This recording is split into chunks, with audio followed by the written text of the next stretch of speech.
Jaya Radha Madhava Punya Bihari.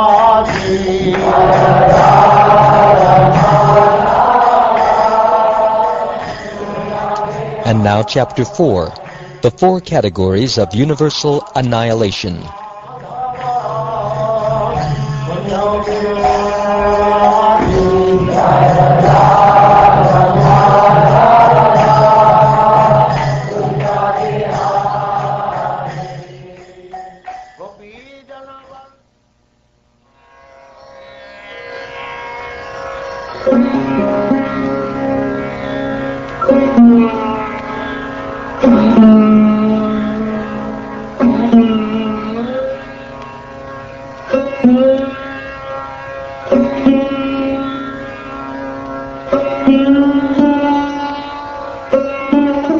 Shukdev Goswami said, "My dear king, I have already described to you the measurements of time, beginning from the smallest fraction measured by the movement of a single atom up to the total lifespan of Lord Brahma.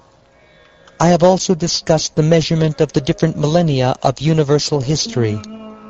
Now hear about the time of Brahma's day and the process of annihilation. 1,000 cycles of 4 ages constitute a single day of Brahma, known as a kalpa. In that period, O king, 14 Manus come and go. After 1 day of Brahma, annihilation occurs during his night, which is of the same duration. At that time, all the 3 planetary systems are subject to destruction.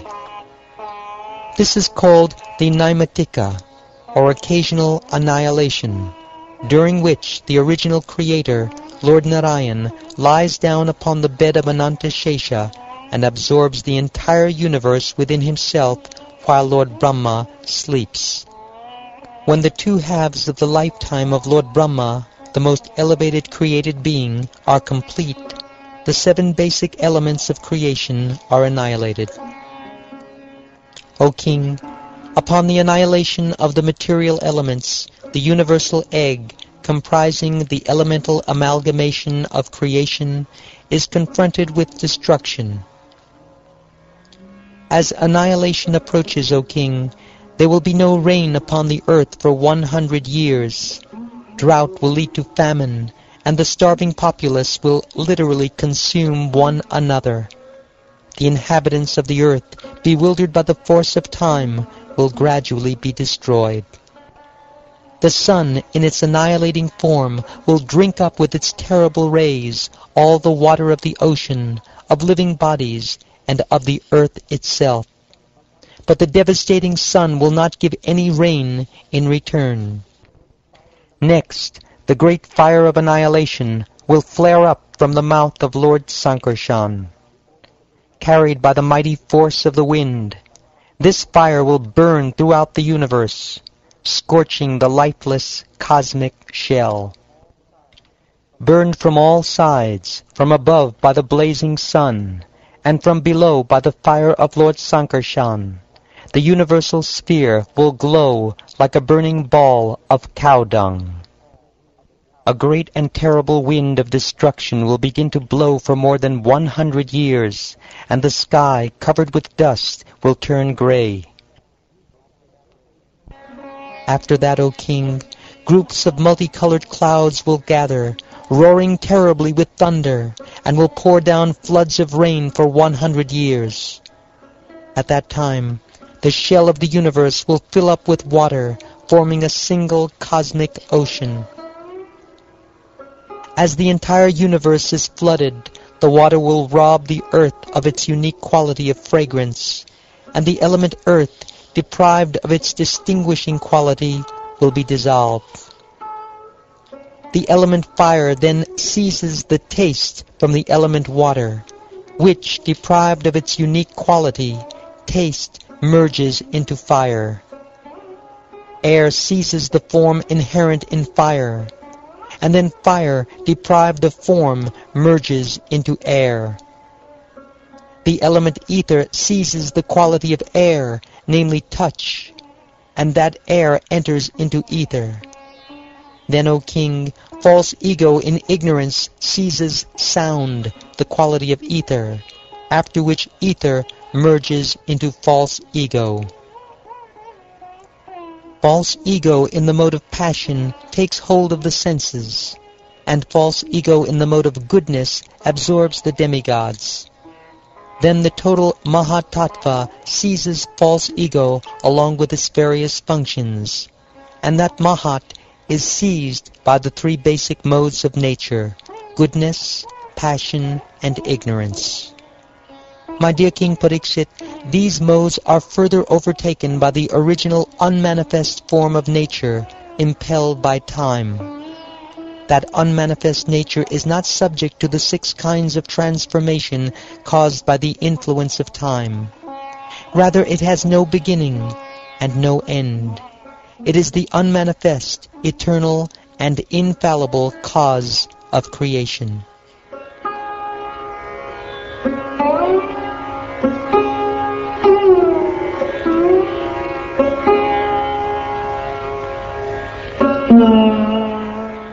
In the unmanifest stage of material nature, called pradhan, there is no expression of words, no mind, and no manifestation of the subtle elements beginning from the Mahat, nor are there the modes of goodness, passion, and ignorance.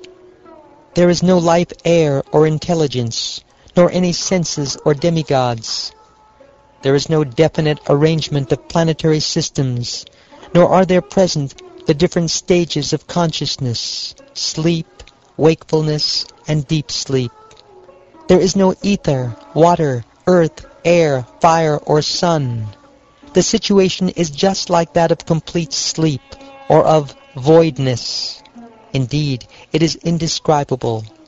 Authorities in spiritual science explain, however, that since pradhan is the original substance, it is the actual basis of material creation.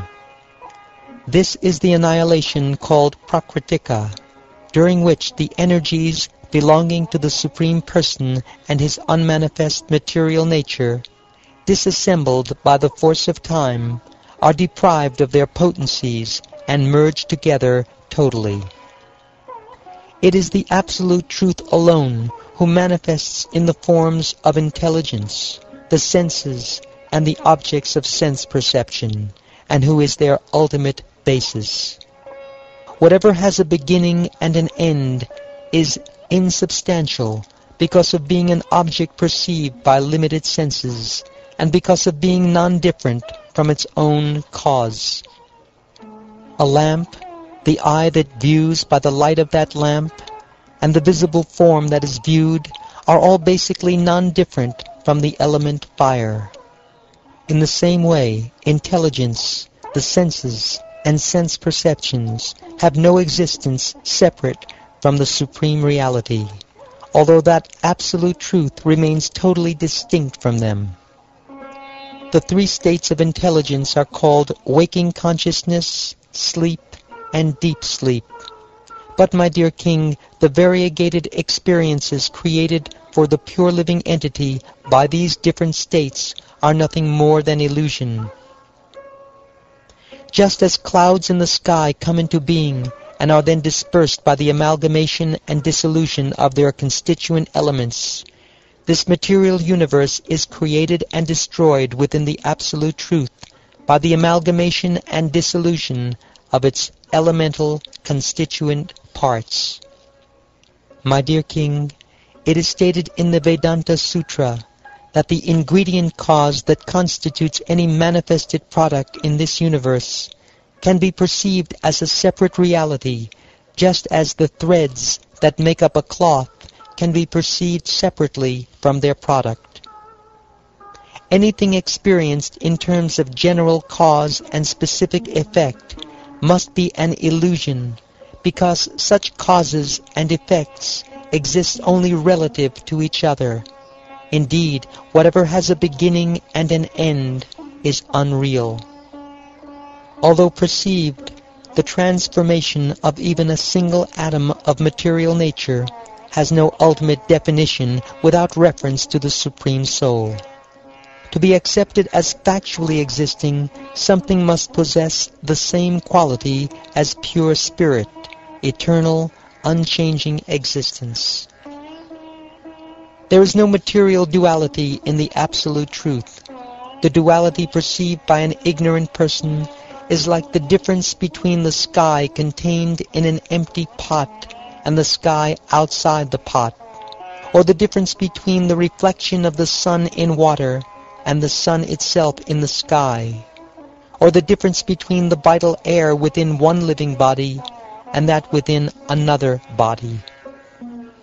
According to their different purposes, men utilize gold in various ways, and gold is therefore perceived in various forms. In the same way, the Supreme Personality of Godhead, who is inaccessible to material senses, is described in various terms, both ordinary and Vedic, by different types of men. Although a cloud is a product of the sun, and is also made visible by the sun, it nevertheless creates darkness for the viewing eye, which is another partial expansion of the sun. Similarly, material false ego, a particular product of the absolute truth made visible by the absolute truth, obstructs the individual soul, another partial expansion of the absolute truth, from realizing the absolute truth. When the cloud originally produced from the sun is torn apart, the eye can see the actual form of the sun. Similarly, when the spirit soul destroys his material covering of false ego by inquiring into the transcendental science, he regains his original spiritual awareness. My dear Pariksit, when the illusory false ego that binds the soul has been cut off with the sword of discriminating knowledge, and one has developed realization of Lord Achyuta, the Supreme Soul, this is called Atyantika, or ultimate annihilation of material existence. Experts in the subtle workings of nature, O subduer of the enemy, have declared that there are continuous processes of creation and annihilation that all created beings, beginning with Brahma, constantly undergo. All material entities undergo transformation and are constantly and swiftly eroded by the mighty currents of time. The various stages of existence that material things exhibit are the perpetual causes of their generation and annihilation. These stages of existence, created by beginningless and endless time, the impersonal representative of the Supreme Lord, are not visible, just as the infinitesimal, momentary changes of position of the planets in the sky cannot be directly seen. In this way, the progress of time is described in terms of the four kinds of annihilation: continuous, occasional, elemental, and final.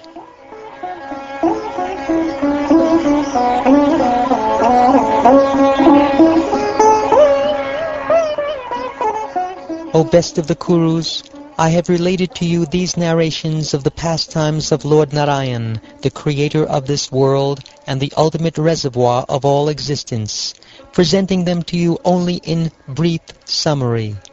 Even Lord Brahma himself would be incapable of describing them entirely.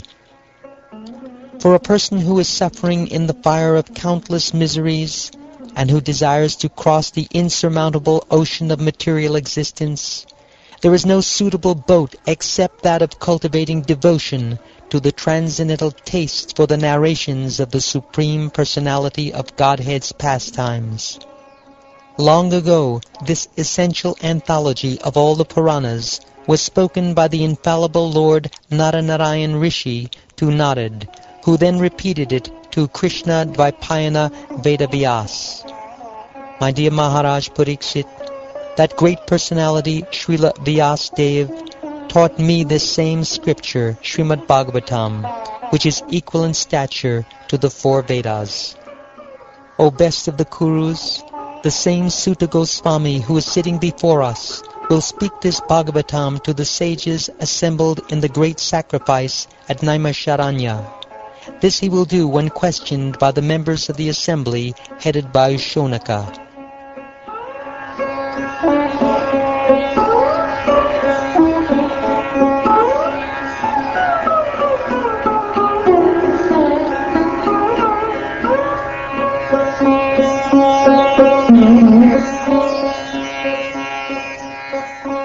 Thus ends the 4th chapter of the 12th canto of the Srimad Bhagavatam, entitled The Four Categories of Universal Annihilation.